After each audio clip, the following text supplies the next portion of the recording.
Pemirsa, kasus dugaan korupsi tata kelola minyak mentah dan produk kilang Pertamina Subholding dan kontraktor kerjasama pada periode 2018 hingga 2023 turut menyeret BBM keluaran Pertamina. Kejaksaan Agung menemukan adanya manipulasi bahan bakar Pertalite yang dipasarkan menjadi Pertamax. Dugaan itu telah dibantah oleh Pertamina yang menyatakan kualitas BBM yang hingga saat ini berada di masyarakat dipastikan sesuai dengan peraturan yang telah ditentukan. Namun, dugaan oplosan BBM ini kadung memantikkan kekhawatiran masyarakat selaku konsumen. Seperti apa dampaknya jika benar terjadi pengoplosan Pertalite menjadi Pertamax? Kita akan tanyakan pada pegiat otomotif Fitra Eri yang sudah bergabung melalui sambungan Zoom. Selamat malam, Mas Fitra. Selamat malam. Iya, terima kasih sudah bergabung bersama kami di NTV Prime. Sama-sama. Ya, sebelum kita mulai perbincangan pada malam hari ini, kita akan sama-sama simak informasi berikut ini. Kejaksaan Agung mengungkap kasus korupsi tata kelola minyak mentah dan produk kilang pada anak perusahaan Pertamina tahun 2018 hingga 2023. 7 orang ditetapkan sebagai tersangka dalam kasus ini, termasuk Direktur Utama PT Pertamina Patraniaga Rifa Siahaan. Dalam pengadaan produk kilang oleh PT Pertamina Patraniaga, Rifa diduga melakukan pembelian untuk produk RON 92 atau Pertamax, padahal sebenarnya hanya membeli produk RON 90 atau Pertalite.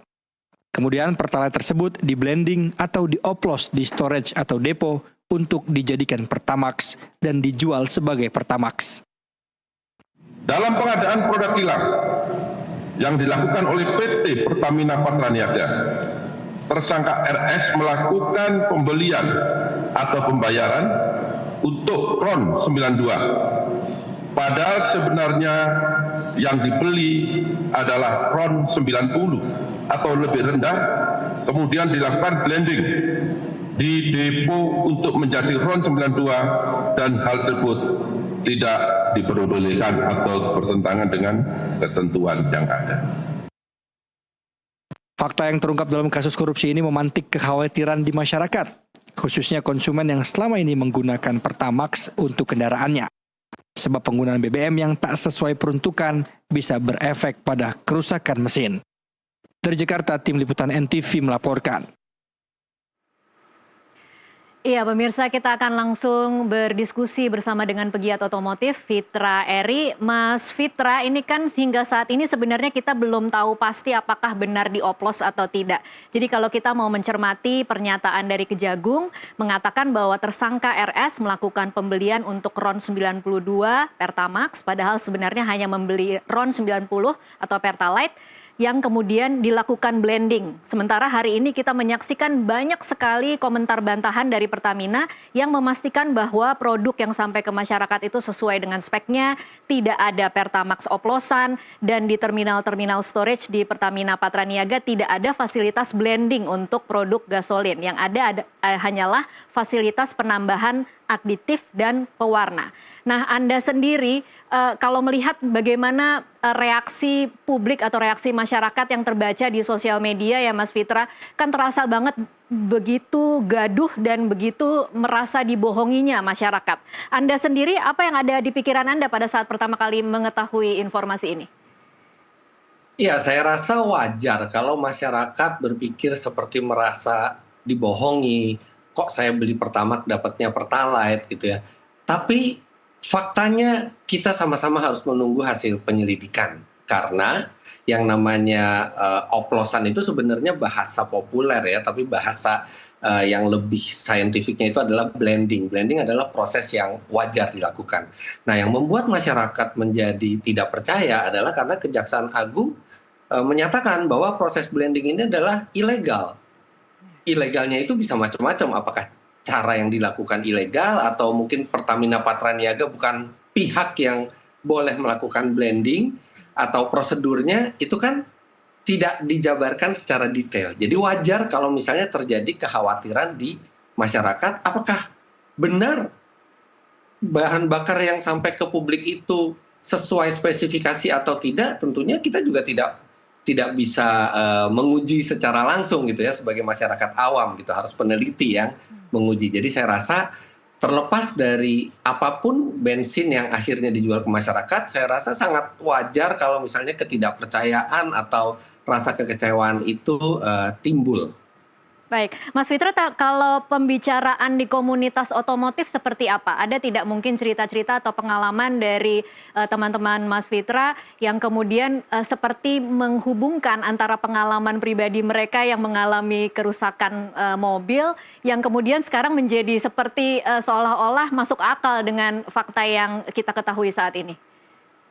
Iya, jadi saya pegiat sosial media, saya juga memantau apa yang terjadi di sosial media. Jauh sebelum kasus ini terungkap, memang ada suara-suara yang menyatakan ketika mereka habis memakai produk Pertamina, itu mesin terasa tidak enak.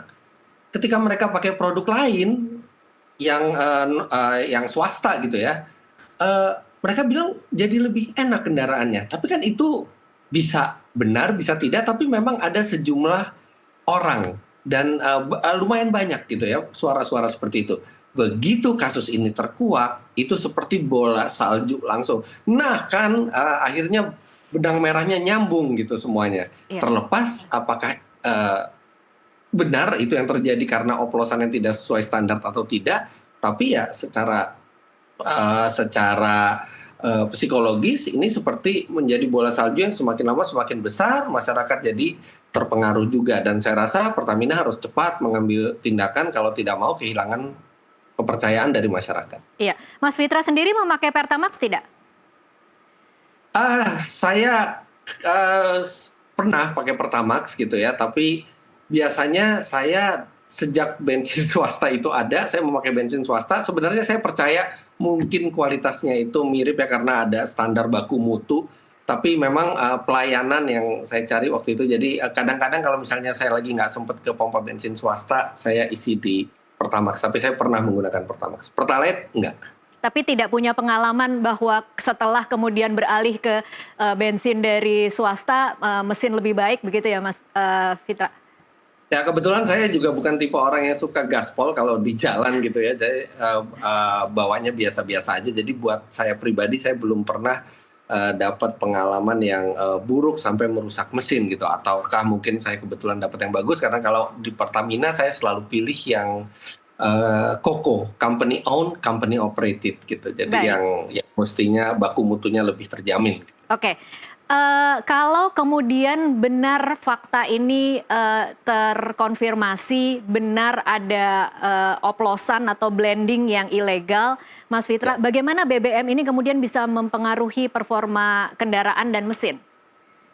Jika benar bahwa oplosan yang dilakukan itu tidak sesuai dengan standar dan hanya menaikkan oktan, mungkin saja oktannya itu sama, karena kan pasti diperiksa pada saat sebelum SPBU, sebelum dimasukkan biasanya itu diperiksa. Kalau misalnya prosedur itu dilakukan dan ternyata oktannya sama, tapi kita juga harus ingat bahwa yang namanya bahan bakar, oktan itu hanya salah satu propertisnya.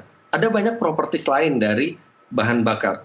Ada densitasnya alias kepadatannya, ada viskositasnya alias keencerannya, ada calorific value-nya, berapa kalor atau energi yang bisa dikeluarkan bahan bakar itu. Nah, kalau misalnya di bawah standar, itu akan berpengaruh ke kinerja dari mesin. Karena mesin bahan bakar itu adalah salah satu yang sangat vital. Dan mesin itu punya minimum requirement. Kalau misalnya minimum requirement-nya adalah setara Pertamax, kemudian diisikan bahan bakar yang ternyata kualifikasinya lebih rendah dari Pertamax, itu bisa banyak hal terjadi. Yang pertama, yang paling ringan adalah penurunan performa, kemudian konsumsi bahan bakar yang meningkat, mesin menjadi tidak lancar bekerjanya, bahkan di kondisi yang paling ekstrim, kalau misalnya sampai terjadi knocking atau detonasi, itu mesin bisa rusak secara mekanikal. Oke, kalau bicara soal komponen mesin, apa yang paling rentan rusak akibat penggunaan bensin oplosan, apa kira-kira Mas Fitra? Tergantung, kalau misalnya ternyata bensin oplosannya itu masalahnya itu ada di kebersihannya, misalnya dia lebih kotor atau dia lebih kental, lebih banyak partikel yang kasarnya itu yang akan terkena lebih cepat adalah pompa bensin, kemudian juga filter bensin dan injektor. Tapi kalau masalahnya ada di oktan yang lebih rendah, itu kerusakannya bisa sampai ke bagian vital dari mesin, yaitu piston, stang piston, klep, ruang bakar, silinder head itu bisa hancur dalam saat bersamaan kalau misalnya karena oktan yang rendah dan terjadi detonasi atau ngelitik yang parah. Tiap mesin berbeda-beda toleransinya. Mesin sekarang sudah dibuat ada knock sensornya sehingga dia bisa menghindari knocking walaupun memakai bahan bakar dengan oktan lebih rendah, tapi tetap saja ada toleransi maksimalnya. Oke, bila sudah terlanjur rusak nih akibat bensin oplosan, apa kira-kira bagaimana langkah perbaikannya? Kalau misalnya yang paling ringan itu adalah misalnya injektornya rusak atau pompa bensin atau filter bensin, itu tinggal diganti saja dan harganya relatif tidak begitu mahal. Yang membutuhkan perbaikan cukup berat adalah kalau misalnya mesin rusak karena memakai bensin dengan oktan yang lebih rendah dari seharusnya, mesin ngelitik, terjadi pembakaran dini, terjadi tekanan yang sangat besar di ruang bakar yang akhirnya merusak piston, ring piston, stang piston, silinder head, itu bisa sampai harus turun mesin atau parah-parahnya ganti satu unit mesin baru. Oke, ini kalau mendengar rentetan skenario terburuknya berarti resikonya juga cukup besar bagi pengguna ya Mas Fitra? Iya, makanya saya sih berharap itu kemarin kejadian itu tidak sampai mempengaruhi kualitasnya ya. Karena kalau sampai mempengaruhi kualitas dari Pertamax, mungkin saja banyak kejadian-kejadian yang kita tidak tahu tapi pasti akan berdampak buruk ke mesin. Karena seperti saya bilang, bahan bakar itu adalah salah satu cairan yang sangat vital untuk kinerja mesin. Oke, baik. Kita akan break sejenak. Kita akan lanjutkan usai jeda. Pemirsa tetaplah bersama NTV Prime. Pemirsa, terima kasih Anda kembali menyaksikan NTV Prime. Sebelum kita lanjutkan perbincangan, kita akan sama-sama simak pernyataan dari Pertamina Patraniaga berikut.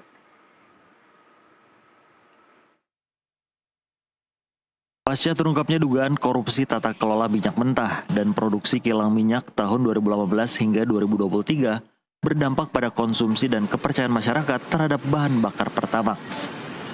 Pertamina Patraniaga pun merespons isu yang berkembang di masyarakat pasca ditetapkannya Dirut PT Pertamina Patraniaga Rifa Siahaan sebagai tersangka dalam kasus dugaan korupsi tata kelola minyak mentah dan produksi kilang. Atas dasar itu, Pertamina Patraniaga membantah adanya pengoplosan bahan bakar minyak atau BBM jenis Pertamax. Pihak Pertamina Patraniaga pun mengatakan kualitas Pertamax sesuai dengan spesifikasi yang ditetapkan pemerintah, yaitu RON 92. Corporate Sekretari Pertamina Patraniaga Happy Wolansari menegaskan treatment yang dilakukan di terminal utama BBM merupakan penambahan warna agar mudah dikenali oleh masyarakat. Menanggapi isu yang saat ini berkembang di masyarakat, di warganet dan di media, kami tegaskan bahwa tidak ada Pertamax oplosan. Jadi Pertamax yang kami salurkan di SPB ini sudah kami pastikan sesuai dengan spesifikasi yang ditentukan oleh Ditjen Migas. Dan tentunya di terminal BBM, semua produk yang masuk ini adalah produk jadi sesuai dengan RON masing-masing.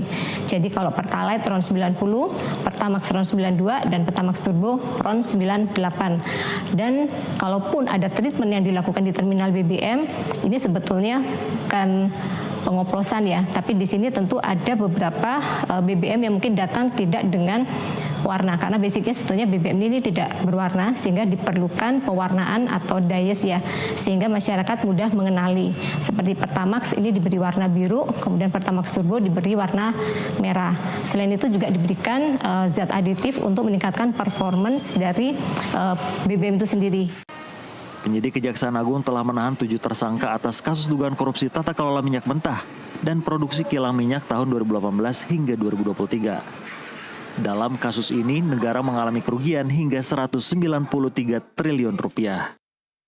Dari Jakarta, Muhammad Ridwan, jurnalis NTV melaporkan. Ya, pemirsa, kita lanjutkan perbincangan masih bersama dengan pegiat otomotif Fitra Eri. Mas Fitra, ini tadi mungkin sudah Anda jawab, tapi mungkin ini menjawab penasaran publik ya, ketika masyarakat saat ini memang dilanda ketidakpercayaan adakah satu mekanisme atau cara bagi konsumen untuk membedakan, mengetahui apakah bensinnya dioplos atau tidak? Nah, sayangnya memang untuk mengetahui properties dari sebuah bahan bakar, kita tidak bisa hanya dengan mata saja. Mata kita hanya bisa melihat warna. Bau pun nggak semua orang bisa sensitif terhadap itu. Untuk mengetahui secara pasti memang harus dilakukan uji laboratorium, dan itu kan sesuatu yang tidak mudah untuk dilakukan oleh masyarakat. Masyarakat itu butuh percaya, karena semua bisnis bensin, kepercayaan dari konsumen itu sangat penting, karena konsumen tidak bisa mengecek langsung. Nah, tadi saya dengar penjelasan dari Ibu Happy gitu ya, itu bisa bisa menjadi menambah ketidakpercayaan, karena di situ dijelaskan bahwa tidak ada oplosan. Sedangkan dari Kejaksaan Agung bilang bahwa yang uang yang mestinya buat beli 92 dibelikan 90 dan dijual sebagai Pertamax. Kejaksaan Agung aja masih bilang itu dioplos. Tapi kalau misalnya PPN bilang itu tidak dioplos, kan artinya makin besar keraguan. Wah, jangan-jangan benar-benar oktan 90 yang langsung gitu kan. Ya. Kemudian penambahan warna tadi ya, penambahan warna. Padahal ada kasus di tahun 2023 atau 2024 kalau nggak salah, ada SPBU nakal, itu bukan kesalahan Pertamina ya, tapi SPBU nakal, Pertalite dijual sebagai Pertamax dengan menambahkan pewarna supaya warnanya sama gitu. Iya, iya. Nah ini jadi malah jadi bikin publik sulit percaya kalau menurut saya. Oke, Mas Fitra, kalau Anda melihatnya saat ini atau per hari ini, seberapa parah sih ketidakpercayaan publik itu terhadap Pertamina? Sangat berat ya, sangat besar. Tapi mungkin sekarang kan Pertamina yang jualan paling utamanya adalah Pertalite ya, yang paling besar gitu ya. Mungkin kalau Pertalite tidak akan terlalu terpengaruh gitu, karena memang harganya lebih rendah, dan setahu saya SPBU swasta itu belum boleh untuk menjual BBM bersubsidi, masih dikuasai oleh Pertamina. Tapi untuk yang BBM non subsidi, kalau kita lihat di sosial media, kelihatan sekali itu netizen satu suara ya. Netizen itu bukan hanya sebagian yang bilang bahwa mereka nggak percaya, tapi rata-rata semuanya kompak. Dan ini adalah satu tantangan buat Pertamina, bagaimana sebagai perusahaan minyak yang terbesar di negeri ini, bahkan itu juga BUMN, untuk mengembalikan kepercayaan masyarakat. Karena kalau misalnya tidak dilakukan pemulihan kepercayaan segera, ini bisa berdampak buruk terutama bagi produk BBM yang non subsidi. Oke, ini sedikit memberikan gambaran juga kepada publik dan pemirsa untuk mendapatkan gambaran seperti apa perbincangan di media sosial. Saya mengutip sedikit di Twitter, ada hashtag Stop Pakai Pertamina, ada kata-kata seperti yang kelas bawah dibuat susah untuk cari gas melon, yang kelas menengah kena tipu BBM Pertamax. Kemudian juga ada yang mengatakan bahkan saat berniat baik pakai Pertamax karena merasa tidak berhak untuk disubsidi pun kita tetap ditipu di negara ini. Ini tweet dari Dandi Laksono. Nah, Mas Fitra, kalau Anda sendiri, menurut Anda atau harapan Anda, mekanisme klarifikasi seperti apa kepada publik yang dilakukan Pertamina untuk kemudian bisa memulihkan kepercayaan? Apakah memang konferensi pers dari berbagai pejabat Pertamina itu cukupkah, atau harus ada gestur yang lebih besar lagi, yang lebih konkret lagi untuk bisa memulihkan kepercayaan? Begini loh, kalau menurut saya ketika berbicara ke publik dan ingin membuat publik itu percaya, ya lakukan dengan benar. Pasti publik juga berpikir, kasusnya baru berapa hari kok bisa langsung memastikan bahwa tidak ada dampak gitu kan. Kalau Pertamina seharusnya mendukung proses hukum ini, mungkin meminta maaf dulu ke masyarakat karena bisa kecolongan kejadian seperti ini, akan menghargai proses hukum yang berlaku dan akan melakukan penyelidikan internal, akan melakukan audit internal dan akan menyampaikan hasilnya ke masyarakat. Jadi ketika nanti jawaban yang disampaikan ke masyarakat, minimal itu sudah melalui proses yang saintifik, bukan yang langsung pernyataan. Belum ada waktu lama, belum sempat melakukan penyelidikan yang mungkin saintifik atau menyeluruh, tiba-tiba langsung ada pernyataan. Menurut saya Pertamina harus lebih transparan, harus lebih fair ke publik, dan harus lebih terbuka dalam melakukan penyelidikan di internalnya supaya kepercayaan masyarakat bisa pulih. Oke, jadi mungkin Mas Fitra harapannya kalaupun nanti misalnya Pertamina memang melakukan penyelidikan internal dan memang ada, dibuka saja, kemudian dijelaskan di mana dan dilokalisir daerah-daerah mana saja yang kemudian memang dioplos, Betul. begitu Kila ya? Lebih baik itu kalau memang ada kesalahan, mengakui salah dan langkah-langkah perbaikan berikutnya. Kita tidak perlu menjadi selalu sempurna gitu ya. Ketika misalnya belum lama waktunya langsung dibantah dan tidak ada masalah apapun gitu ya, kan membuat publik jadi bertanya-tanya. Sampaikan semua dengan data dan fakta yang secara saintifik yang bisa dipertanggungjawabkan. Bahkan kalau perlu libatkan pihak ketiga, libatkan pihak yang tidak punya konflik of interest dengan Pertamina untuk melakukan pengecekan dan penyelidikan di dalam. Oke. Ada komentar dari Badan Perlindungan Konsumen Nasional yang mengatakan bahwa masyarakat bisa menuntut ganti rugi jika dugaan oplosan Pertamax dengan Pertalite ini terbukti benar. Apa tanggapan Anda terhadap pernyataan ini? Ya, itu kan memang kalau kita sebagai konsumen mendapatkan sesuatu barang yang tidak sesuai dengan dijanjikan, kita punya mekanisme untuk ke ranah hukum. Tapi kalau menurut saya tidak semudah itu. Pertama harus dilakukan pembuktian bahwa memang itu karena bahan bakar yang buruk, dan pembuktian itu pasti tidak akan mudah dan akan membawa dampak waktu yang cukup panjang, mungkin juga biaya bagi masyarakat. Jadi masyarakat mungkin punya hak, tapi saya rasa untuk membuktikannya tidak semudah itu. Gitu. Oke. Terakhir, Mas Fitra, seruan untuk para pecinta otomotif yang mungkin hari ini agak patah hati menerima informasi bahwa Pertamax yang mereka konsumsi ternyata dioplos. Seperti apa, Mas Fitra? Saya nggak bisa ngasih saran untuk mengisi bensin ke satu pompa bensin gitu ya. Karena kita juga penyelidikan masih berlangsung, tapi untuk pecinta otomotif, mobil kita kalau misalnya memang itu adalah investasi, mobil kesayangan kita, maka layak untuk diberikan bahan bakar yang memang terbaik, bahan bakar yang teruji dan sesuai dengan baku mutu yang dijanjikan ke masyarakat. Dan saya harap semua masyarakat selalu mengikuti isu ini dan nantinya ketahuan. Dari situ bisa ketahuan apakah masih layak untuk kita beli bensin di satu pompa bensin atau kita harus berpindah. Tapi intinya ikuti terus kasus ini. Open your mind, jangan langsung benci ke sesuatu, tapi kita lihat bagaimana proses hukum ini dan penyelidikan ini berlangsung. Baik, Fitra Eri, pegiat otomotif, terima kasih untuk waktunya bersama kami di NTV Prime. Sama-sama.